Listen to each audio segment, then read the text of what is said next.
The desert planet of Oriquarto stretched out as a harsh, unforgiving landscape of cracked earth and jagged rocks. Beneath the oppressive heat of twin suns, a figure lay motionless, half buried in the sand.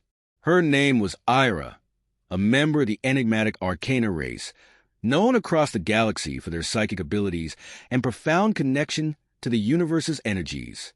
Ira's radiant, silver-hued skin, a signature trait of her kind, was now covered in dust and grime. Her breathing was shallow and labored. She was barely alive. Her body was marred with cuts and bruises, remnants of a fierce battle that had left her stranded and alone. Her eyes fluttered open, revealing the deep, starry blue pain coursing through her.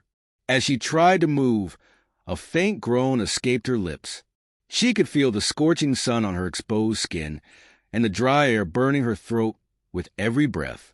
On the brink of despair, she heard a faint sound in the distance, the rhythmic crunch of footsteps on rocky ground. A silhouette emerged from the shimmering heat mirage, steadily approaching. As the figure drew closer, it became evident that it was a human, a rare sight in this remote part of the galaxy. The human was tall, clad in a worn spacesuit, with his face partially obscured by a visor. His name was Captain Marcus Solon, an explorer from Earth marooned on this desolate planet after a catastrophic failure in his ship. Marcus stopped a few paces away, his eyes scanning the injured alien with a mix of caution and concern. He had heard stories of the Arcana. Some described them as peaceful philosophers, while others painted them as dangerous and unpredictable. But now, all he saw was a creature in pain. Taking a deep breath, he stepped forward and spoke in a soft but firm voice. "Can you hear me? I'm here to help." Ira's eyes opened slightly, her senses still disoriented from her injuries. She could barely understand his words, but the tone was unmistakable. She stirred weakly, trying to form words, but her throat was too dry to speak. Marcus knelt beside her, pulling out a small flask from his tool belt. He carefully poured a few drops of water into her mouth, watching as she struggled to swallow. "Just hold on," he murmured, glancing around at their barren surroundings. He knew he needed to get her to shelter soon, or neither of them would survive the planet's brutal conditions. As he examined her wounds, his mind raced with questions. How did she end up here? What had happened to her? And more importantly, how were they going to get out of this mess together? Marcus managed to carry Ira to a small cave he had discovered earlier, its entrance partially hidden by overgrown vines and dry shrubs. The cave offered some relief from the intense heat outside. He laid her down on a soft patch of sand and immediately began tending to her injuries, using the limited medical supplies he had salvaged from his crashed ship. Ira winced as he cleaned a particularly deep wound on her leg, but her gaze never left his face. She was trying to read him, to understand him, and to determine his intentions. Trust was a rare commodity in her world, especially between species that barely knew one another. Marcus sensed her hesitation and tried to offer a reassuring smile. "I know this hurts, but you're going to be okay," he said softly, continuing his work. "I've seen worse, believe me." Ira finally found her voice, though it was weak and strained. Why are you helping me?" Marcus paused, considering her question. "I suppose because no one deserves to die alone out here," he replied. "And maybe because I'd like to think someone would do the same for me." For the first time, a faint smile appeared on Ira's lips. A small gesture, but it was enough to build a fragile bridge of trust between them. As hours passed, Marcus shared stories of Earth, its blue oceans, green forests, and sprawling, vibrant cities. Ira listened intently, momentarily forgetting her pain, as she was transported to a world so different from her own. The cave grew darker as night fell, and the temperature dropped sharply. Marcus started a small fire with the limited fuel he had left. Noticing Ira shivering, he quickly took off his jacket and draped it over her shoulders. "You'll need this more than I will," he said. Ira looked up, surprised by his kindness. "Thank you, Marcus," she whispered, her voice still barely audible but filled with a growing warmth. It was the first time she had spoken his name, and something about the way she said it made him realize they were no longer just two strangers stranded on an alien planet. They were now allies, united by circumstance and a shared will to survive. Morning arrived with a harsh, cold light filtering through the cracks in the cave walls. Ira felt a little stronger, though her wounds were far from healed. Marcus had stayed awake through the night, his eyes heavy with exhaustion, but his mind sharp and focused. "We need to find a way off this planet," he said, breaking the silence. "There's got to be a ship or a signal station somewhere nearby. Do you have any idea where we might find one?" Ira shook her head slowly. "I don't know. My ship was destroyed in the battle. I barely escaped before it crashed. But there might be a station in the northern mountains. If we can get there, we might have a chance to call for help." Marcus nodded and stood, stretching his stiff muscles. "Then that's where we're headed. But we'll need to move fast." Helping Ira to her feet, Marcus supported her weight as they began their journey. The terrain was treacherous, filled with sharp rocks and deep crevices. But Marcus pressed on with determination, carefully guiding Ira. She marveled at his strength and resilience, qualities she hadn't expected to find in a human. As they walked, Ira began to feel a strange sense of camaraderie growing between them. She had always believed her people were superior, but Marcus's courage and kindness challenged those beliefs. He was different, stubborn, yes, but also compassionate in a way that defied logic. They walked for hours, stopping only when Ira needed to rest. The journey was grueling, but they pressed on, driven by the hope that somewhere beyond those mountains, a chance at survival awaited. As the sun dipped behind the jagged peaks, casting long, ominous shadows over the landscape, Marcus and Ira reached a ridge overlooking their destination. In the valley below lay an ancient signal station, its structure battered but still standing. "There it is," Marcus said, a hint of relief in his voice.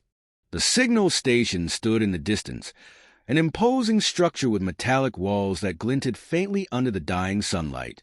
Marcus and Ira pushed forward, navigating the uneven terrain with growing urgency. As they drew closer, Marcus could see that the station bore the scars of age and abandonment, its surface marked with dents and rust. "We'll need to be careful," Marcus said. "If this station is still operational, it might be guarded, or worse, rigged to trap intruders." Ira nodded, her instincts sharpening. They approached cautiously, scanning their surroundings for any signs of danger. The air felt heavy with tension, and even the faint rustling of the wind against the rocky cliffs made them uneasy. Reaching the entrance, Marcus examined the control panel. "Looks ancient but functional," he muttered. Ira stepped forward, her fingers brushing over the alien symbols etched into the metal. "This is a barren design," she said. "It's old, but I can try to access it." Marcus stepped back, watching as Ira worked. Her movements were precise, her hands gliding over the controls with practiced ease. Sparks jumped as the terminal flickered to life, and a faint hum filled the air. The holographic display above the console crackled, projecting a distorted image of distant stars and planets. "Can you send a signal?" Marcus asked. "Possibly," Ira replied, "but it might be weak.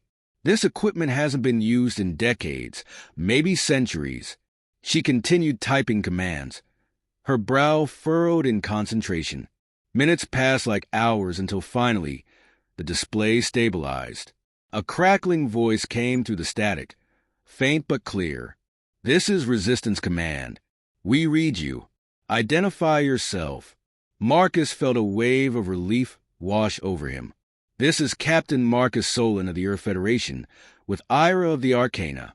We've escaped enemy territory, but are stranded in a mountain system.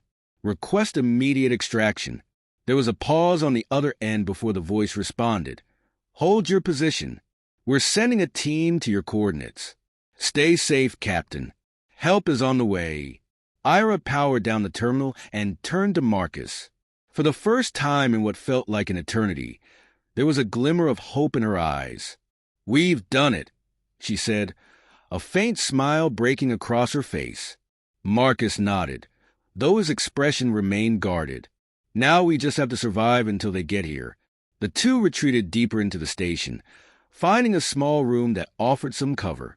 The air was stale but bearable, and for a moment, they allowed themselves to relax. Marcus leaned against the wall, exhaustion weighing heavily on him, while Ira sat cross-legged, her breathing steadying.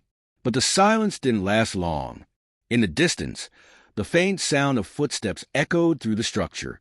Marcus's hand instinctively went to his weapon as he exchanged a glance with Ira. "They've found us," she whispered. The sound grew louder, accompanied by the faint hum of alien machinery. Marcus and Ira prepared for what was to come, their resolve hardening. They were no longer strangers, no longer merely allies. They were survivors, bound by a shared determination to see this through to the end. The first Baron's soldier appeared in the doorway, its towering figure silhouetted against the dim light of the station's hallway. Marcus fired, the crack of his weapon echoing through the room.